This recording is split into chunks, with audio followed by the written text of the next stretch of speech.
What's going on, everybody? Welcome back to another episode of Unrestricted. I'm your host, Peter, and today we're going to talk about the chanting Death to America that has been trending on X for the last few days. What nobody's talking about regarding the Death to America chants. It seems like we are only looking at one side of the story, where we just want to hear one side of the story to add more fuel to the fire instead of actually understanding what their point of view is. Now, I'm not saying Iran or its regime or the government is a good government in any way, shape, or form, but when you look at this Iran supreme leader's words, he's making very big distinction between Americans like you and I, and a deep state, the corrupt government, the Mike Pompeos of the world, the people that cannot be trusted, the European government that cannot be trusted. He's not talking about the people. He's not talking about terroristic acts. He's literally talking about the government, the officials, and how they conduct themselves. The US government and the European governments cannot be trusted.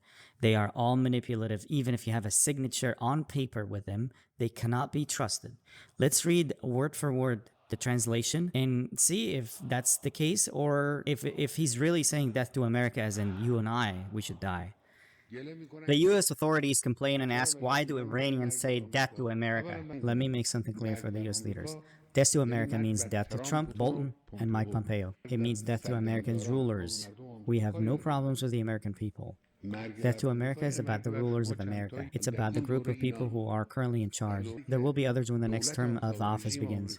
As long as America continues its wickedness, the Iranian nation will not abandon death to America. I recommend that one should not trust the Europeans just as the Americans. My advice when we were in negotiation with the Americans 2 to 3 years ago over the nuclear issue was that they cannot be trusted. I said this in private and in public forums and during my speeches. I said they cannot be trusted in what they say, in the promises they make. I even said don't trust when they smile. These people cannot be trusted in any way. Not even a signature can be trusted. We have now reached a point where our officials who were involved in negotiations back then are now saying that the Americans cannot be trusted. They should have understood the issue of trust back then and should have acted accordingly back then. No, it's a similar situation with the Europeans. They also cannot be trusted. We don't say don't have contacts with them. We need to as a government to have contacts and relations, but it's an issue of trust. You must look at the European from a pessimist point of view. At the beginning, when I heard the news, I thought it was very disturbing to hear such thing as death to America. After all, who would want to say that, especially on an American soil? Dissecting everything, I found that what is being portrayed in the media is not what's actually happening. There are two sides of the story. The side that you're hearing about the pro-Hamas terrorists that they're trying to say death to America. Then you have the other side of,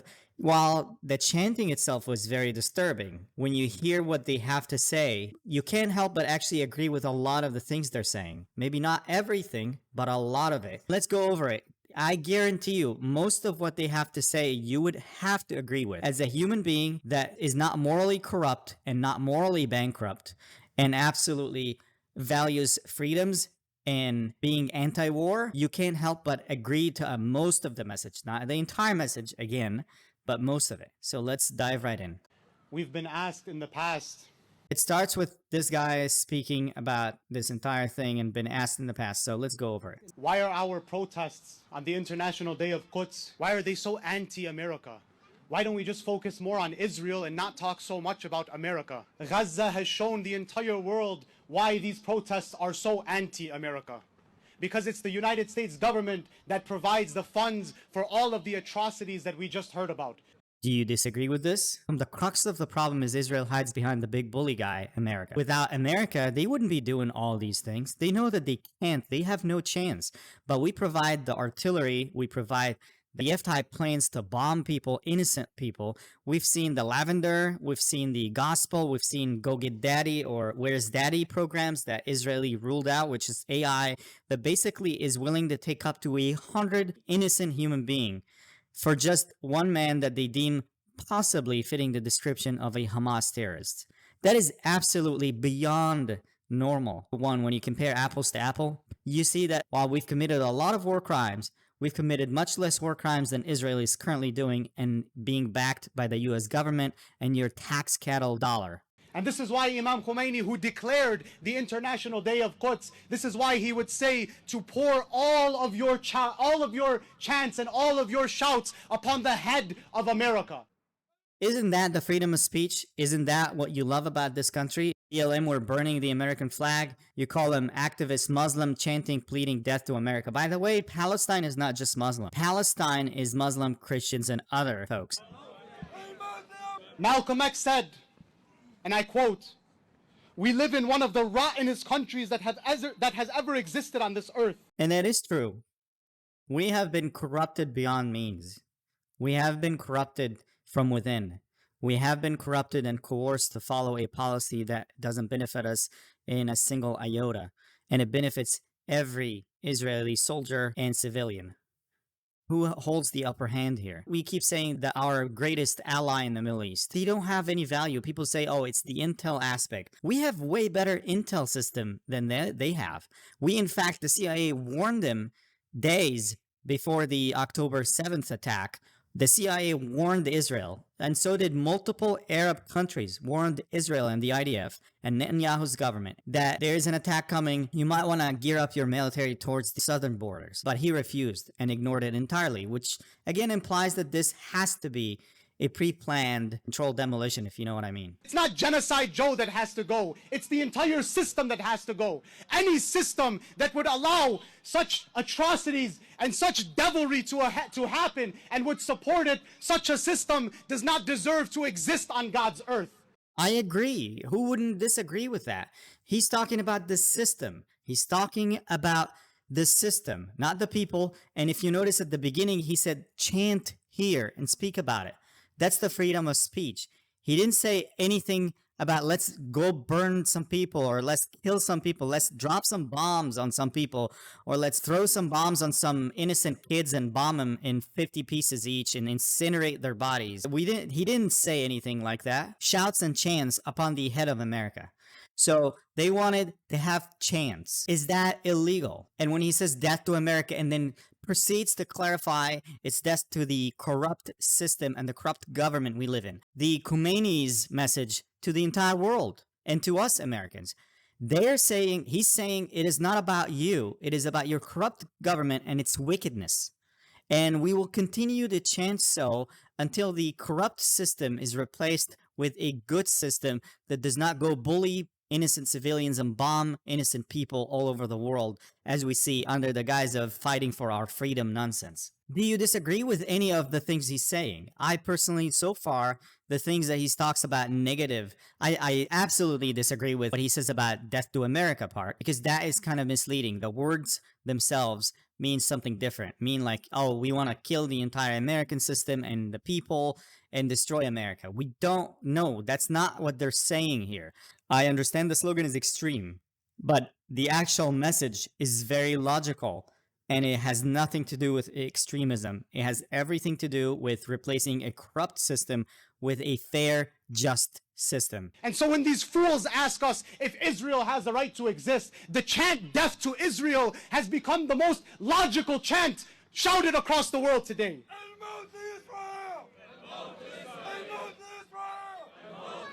And now, so we went from death to America to death to Israel, right?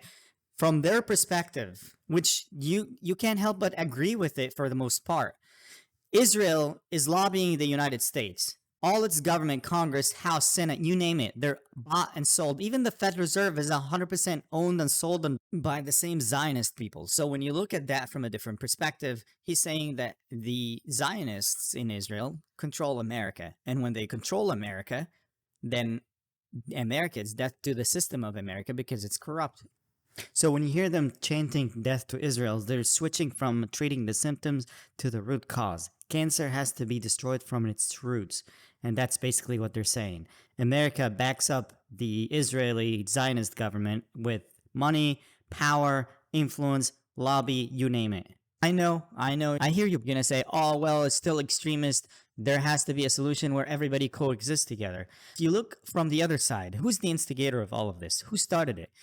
Literally, Israel took a land that it doesn't belong to them. Guess what? My spaghetti monster god gave me the entire planet Earth for myself and wrote this 5 billion years ago, and it's mine. So you guys have to evacuate for my land because it's mine, and it's owned and bought by my own god, the spaghetti monster.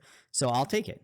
How about that? You got this is just what they say is complete nonsense. So this is where we at. But I found it deeply disturbing. If you look back at how things started, it is the Israeli that always instigate, but the difference only is because the Israeli and the Zionists actually control the entire narrative of the media, then you would only hear one side of the story most of the times.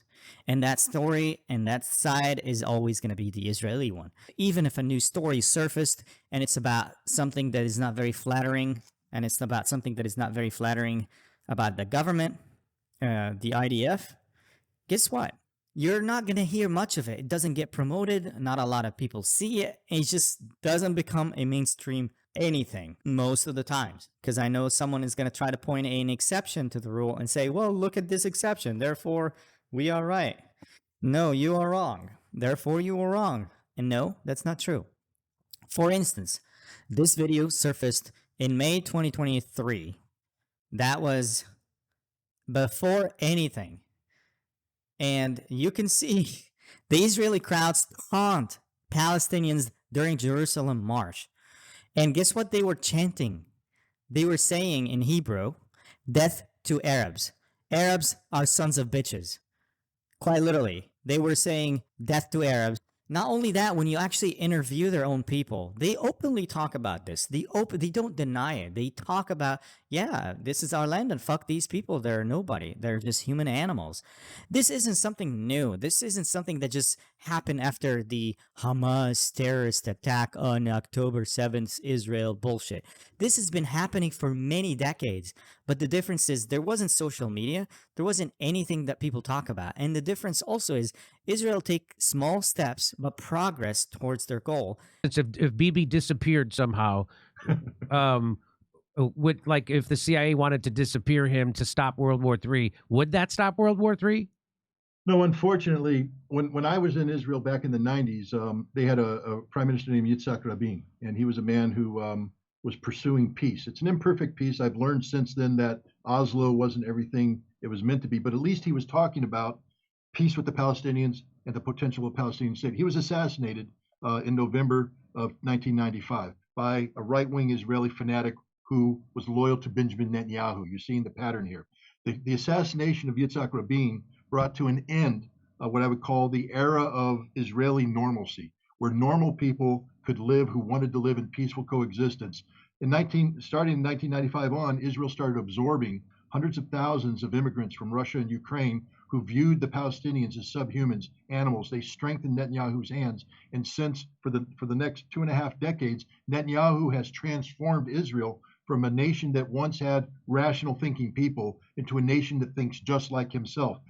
This is my way of answering your question. If you remove Netanyahu, you're going to be replacing somebody who believes the same things that Netanyahu believes. There's no good Israelis today. This is why I say Israel has lost the right to exist. I know that gets me in a lot of trouble, but there's no hope for Israel. Israel is an evil nation that populated by a people that have lost touch with reality. When you have a population that views themselves as being superior to their neighbors, superior to the rest of the world, who believe that God has vested them with unique rights, I think that maybe it's time that they be divested of these rights and they be reinvited back into the mass of humanity. And then when they see people, oh, there are too many people dying every day, let's stop for a little bit, pause, and then once people forget about it, they start taking more steps. They don't back down. It just doesn't happen. So keeping all that in mind, do you think someone would say, yeah, welcome the people that kill my family and kill all the kids and kill the women and kill innocent men? Yeah. It's just welcome those people. Kill them. Yeah. Kill all our family. Yeah. Just what would you do? That would be the question. What would you do if that was your parents, your family, your children, your wives, your sons, your daughters? What would you do? Would you be okay with it, or would you say fuck that? We're perfectly okay with it. But we also have this cognitive dissonance we suffer from where the same people in the same scenario, if something happens to other people, we automatically take the opposing side, regardless of who's right and who's wrong. I'm not here standing one side and saying this side is better than that side or this side is better than this. I'm here simply explaining everyone's perspective. This is what most people fail to understand. The problem that we have in America is ignorance. The Zionist media has done a phenomenal job distorting information for many years. So anything automatically that comes from this side is bad. Anything that comes from the other side, it's called self-defense or good. You become a mind-programmed moron. You become just overwritten by code that is, oh, if it's this side, then it's good. If this side, it's bad. Regardless of who's doing what behind scenes. Look at who has the powers, who has weapons, artillery, who has everything. It is the Jews and the Zionists and the Israeli government and the United States backing that up. Imam Khomeini recognized that Israel is an evil settler colonialist project. He realized it is a cancer, and he established this day. Israel, before this, brothers and sisters, was a sacred cow. Nobody could criticize Israel. Everybody was terrified of being anti-Semitic. Everybody was afraid of them. But now, the people of conscience very openly will criticize Israel. They recognize Israel for what it is. Israel is ISIS. They are racist. The people of the world now know this. And that is true for the most part. Obviously, they're not Nazis, but obviously, they are ISIS. I don't know if you know this, but that could be another video if you really want to expand on that. Not only that ISIS was created by IDF, they also treat ISIS soldiers in their own hospitals. That didn't even happen to the innocent civilians that are being killed every day in Palestine. You think they would worry about, they even destroyed their own hospitals in Gaza under the guise of fighting terrorists, right? But they were treating ISIS soldiers in their own Israeli hospitals. That is unheard of. Have you ever heard of ISIS actually once attacking Israel? Never attacked Israel except one time, and it was an accident, and they issued an apology to Israel. So that's the kind of organization you're dealing with.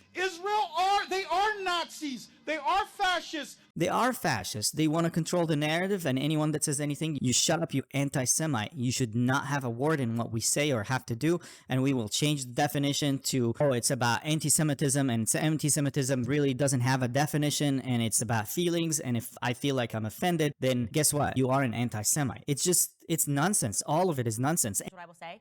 If you could, just because I think it's really important for us to get to going through this article, because then you might be able to explain why you view it as anti-Semitism. If you could just give us what you are saying the current definition of anti-Semitism is today, that would be very helpful. The current definition of anti-Semitism today has to do with what the feelings are. It has to do with what the feelings are. It has to do with anti-Zionism, number one. That is a definition. Anti-Zionism, anti-Israel is anti-Semitism.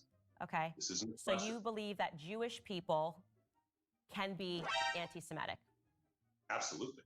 Okay. So when you see a gathering of Jewish people who say, you know, I'm Jewish, but I don't support Israel or Bibi Netanyahu, you say that person can be anti-Semitic. You just did two different things and was very. You just did two different things that were totally unrelated, Candace. Are you high or just incredibly stupid? And racist? Absolutely. Have you heard of one Israeli nation only? That is always going to be the case. They're racist.